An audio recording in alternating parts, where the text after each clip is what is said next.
Hello guys, जो लोग 72 और 73rd बीपीएससी का प्रिपरेशन कर रहे हैं और उन लोगों को मेंस आंसर राइटिंग में कोई दिक्कत आ रही है, तो मैं डेली एक क्वेश्चन PYQ बेस्ड डिस्कस किया करूँगी और मैं आंसर राइटिंग करवाया करूँगी। तो आप जो लोग को ये वीडियो अच्छा लगे तो वो लोग नीचे दिए गए टेलीग्राम लिंक पे ज्वाइन कर सकते हैं और डेली आंसर अपना सेंड कर सकते हैं। मैं फीडबैक दे दिया करूँगी। चलिए स्टार्ट करते हैं हमारा ये मैं एक शॉर्ट आंसर पे ये क्वेश्चन है, मतलब शॉर्ट आंसर का ये मॉडल आंसर है। आप लोग इसे देखें कि कैसे लिखा हुआ है, कैसे लिखना है, तो आप लोग देख सकते हैं। जैसे पटना कला, ये 65 से बीपीएससी से लेके अभी तक लगातार पूछा जा रहा है मेंस में। आप लोग को पता होगा 7 मार्कर्स शॉर्ट आंसर आते हैं, 5 और 6, आजकल 6 देने लगे हैं और 2 क्वेश्चंस लॉन्ग में पूछे जाते हैं, जो कि 38 मार्कर्स रहते हैं। ठीक है, तो कैसे लिखना है, चलिए। पटना कला, सबसे पहले तो short and crisp intro quotation डाल दीजिए। ठीक है, तो Patna Kalam art rooted in culture alive through detail. ठीक है, ये छोटा सा कोटेशन डाल दिया। फिर ये इंट्रो आप लोग को दिखाने के लिए कि यहाँ से इंट्रो लिख रहे हैं, लेकिन ये इंट्रो लिखना नहीं है, मेन कॉपी में आपको लिखना नहीं है। ठीक, डायरेक्ट यहाँ से स्टार्ट कर सकते हैं इंट्रो। तो इंट्रो में आई कैची बनाने के लिए क्या किया जाता है, तो इंट्रो में डाटा हम लोग डालते हैं, फैक्ट्स डालते हैं और जो भी यूनिक इन्फॉर्मेशन है उस पर्टिकुलर टॉपिक का, तो वो डाल देते हैं, जिससे आई कैची लगे थोड़ा, और जो कॉपी चेक करने वाले हैं उनको आंसर पढ़ने में और मज़ा, मतलब इंटरेस्ट ले।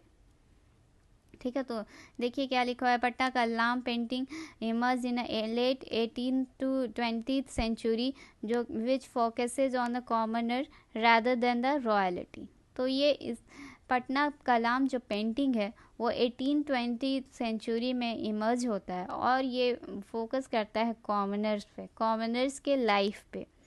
ठीक है, डेली थीम्स पे।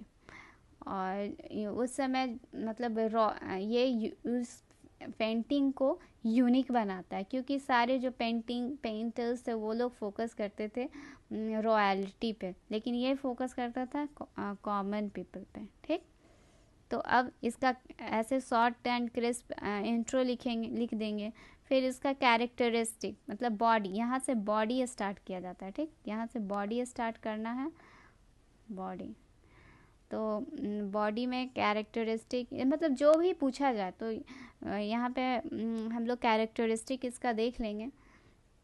तो ये फर्स्ट स्टेटमेंट है, इसका फर्स्ट पॉइंट में डाल देंगे मिनिएचर रियलिज्म। ठीक है, तो ये a kind of miniature painting है, जो कि छोटा पेंटिंग, एक बड़ा पेंटिंग होता है जो मतलब बहुत बड़ा पेंटिंग होता है, और ये मिनिएचर पेंटिंग का काइंड ऑफ छोटा छोटा पेंटिंग है, छोटे छोटे पार्ट्स में बनाए जाते थे इसको। और ये सेकंड इस पॉइंट फिर डाल देंगे कि ये फोकस करता है, focuses on daily life of commoners. ये कॉमनर्स के डेली लाइफ पे फोकस करता है, जैसे कि fisherman selling fish in the market. तो फिशरमैन ऐसे मतलब जो लोग डेली एक्टिविटीज़ कर रहे हैं उस पर बेस्ड था ना। वुड कटर था, वुड कटर भी डाल सकते हैं, गोल्ड स्मिथ भी डाल सकते हैं, कुछ भी, मतलब जो लोग डेली कर रहे हैं उस पर बेस्ड था उस समय के लोग जो भी कर रहे थे डेली एक्टिविटीज़। तो फिर ये इम्पॉर्टेंट फीचर्स है इस पेंटिंग का, कजली स्याही टेक्निक यूज्ड। तो इसको लिखना ना भूलें, चाहे लॉन्ग हो आंसर या शॉर्ट, इसको हमेशा डालें। कजली स्याही टेक्निक क्या होता है, कजली स्याही टेक्निक में ये लोग डायरेक्ट पेंट ब्रश का यूज करते थे, पेंसिल का यूज़ नहीं करते थे आउटलाइनिंग के लिए। ये लोग डायरेक्ट पेंट ब्रश का यूज कर लेते थे, कलर का यूज कर लेते थे। ठीक है, ये पेंटिंग का इम्पॉर्टेंट फीचर्स है कि ये लोग फोकस करते थे फेशियल एक्सप्रेशन पे। जैसे इन लोगों के जो मतलब पेंटिंग्स में नोज बनाए जाते थे वो पॉइंटेड रहते थे, हेवी आईब्रोज रहते थे, लीन फेस रहता था, और विग मॉस्टेज दिखाया जाता था, ठीक है, एक्सेट्रा। फिर है फिफ्थ पॉइंट में डाला गया है, मतलब सॉरी, फिफ्थ पॉइंट में आप डाल सकते हैं कि ये पेंटिंग जो है वो पेपर पे, माइका सीट पे या आइवरी पे पेंटिंग किया जाता था। ये काइंड ऑफ कैनवास पेंटिंग था, ठीक है, बोल सकते हैं आप लोग। ये मिक्स्ड स्टाइल ऑफ पेंटिंग्स है, सिक्स पॉइंट में डाल सकते हैं मिक्स्ड स्टाइल ऑफ पेंटिंग, ठीक है। तो मिक्स्ड स्टाइल ऑफ पेंटिंग है, तो इसका छोटा सा डायग्राम भी डाल सकते हैं आप लोग। जैसे ये कॉम्बिनेशन था लोकल आर्ट, मुगल आर्ट और कंपनी आर्ट, ठीक है। तो लोकल आर्ट से हम लोग सब्जेक्ट मैटर उठाते हैं, मुगल आर्ट से हम लोग कलर करना मतलब वो उठाते हैं, और कंपनी आर्ट से हम लोग वाटर कलर और शेडिंग टेक्निक लेके पटना कलाम का पेंटिंग वो किया। ये तीनों टाइप का तीनों स्कूल ऑफ पेंटिंग से इन्फ्लुएंस है, ठीक है, पटना कलाम पेंटिंग। और उस समय जो कलर इसमें यूज किया जाता था वो नेचुरल ही यूज किया जाता था, आर्टिफिशियल्स नहीं होते थे। वो लोग नेचुरल कलर को प्रीफर करते थे, जैसे प्लांट के बार्क से ब्राउन कलर, लीफ से रेड, येलो, टर्मेरिक से लेते थे। तो इस तरीके से ये लोग कलर नेचुरल यूज किया करते थे। ये पेंटिंग ज़्यादा दिन तक चल नहीं पाती है, तो ये डिक्लाइन कर जाती है। अब क्यों डिक्लाइन करी, तो वो भी शॉर्ट आंसर्स में आप डाल सकते हैं। तो पहला पॉइंट देखते हैं, ये लॉस ऑफ पैट्रोनेज सॉरी। तो उस समय रिवॉल्ट ऑफ 1857 हो रहा था, ये बहुत बड़ा रिवॉल्ट था। तो उस समय ब्रिटिश क्राउन है अपना अथॉरिटी को असर्ट कर देती है, और यहाँ के इंडियन किंग्स जो थे उस समय, और तो वो उनके पास उतने पैसे नहीं बचते हैं कि ये पेंटिंग्स को मतलब प्रमोट कर सके, तो ये पेंटिंग्स को अपना पैट्रोनेज खो देती है, ठीक है।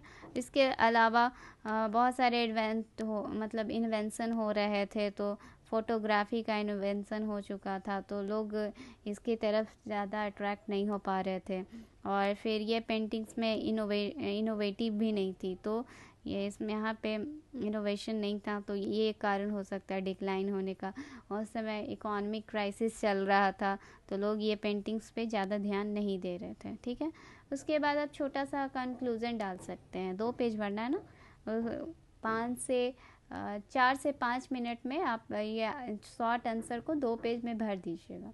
उस समय तो बहुत कम टाइम रहता है, तो इतना ही लिखना होता है। तो एक कंक्लूजन जो क्रिस्प हो और उसमें मतलब आगे की राह हो, या फिर आप कोटेशन भी डाल सकते हैं कंक्लूजन के लिए।